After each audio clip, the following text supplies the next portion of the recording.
નર્મદાની જો વાત કરીએ તો જિલ્લાના ધામત્રા ગામના પ્રગતિશીલ ખેડૂત દેવાભાઈ તડવીએ પોતાની 5 એકર જમીનમાં પ્રાકૃતિક ખેતીનું એક અનોખું ઉદાહરણ અને પ્રેરણાદાયક મોડેલ વિકસાવી દેશભરમાં ઉત્કૃષ્ટ ઉદાહરણ પૂરું પાડ્યું છે। પરંપરાગત ખેતી સાથે તેમણે રક્તચંદન, અગરવુડ અને મહાગોની જેવા અંદાજે 2000 જેટલા કિંમતી વૃક્ષો ઉપરાંત કાળી હળદર, શતાવરી અને સર્પગંધા જેવી દુર્લભ ઔષધિઓનું સફળ વાવેતર કર્યું છે। રાસાયણિક ખાતરોનો સંપૂર્ણ ત્યાગ કરી ઝીરો બજેટ નેચરલ ફાર્મિંગ પદ્ધતિ અપનાવવાથી દેવાભાઈની આવકમાં નોંધપાત્ર વધારો થયો છે। સાથે સાથે જમીનની ફળદ્રુપતા અને સ્વાસ્થ્ય પણ સુધર્યું છે।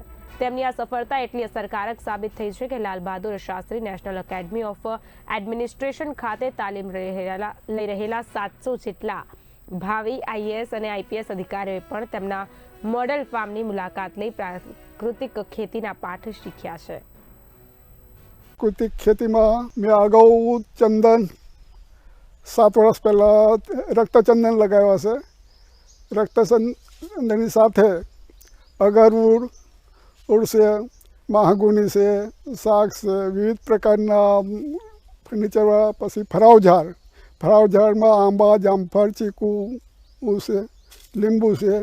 મિલેટમાં મારે કોદરો છે, કાંગની છે, કઠોળમાં મગ, અડદ, તુવર, ચણા તેમજ મસાલા પાકોમાં હળદર કરી છે। અત્યારે હું પ્રાકૃતિક કરું છું એટલે ખર્ચો નહિવત છે। ખર્ચો બધું હું પોતે જ બનાવું છું એટલે ખર્ચો કશો નહીં।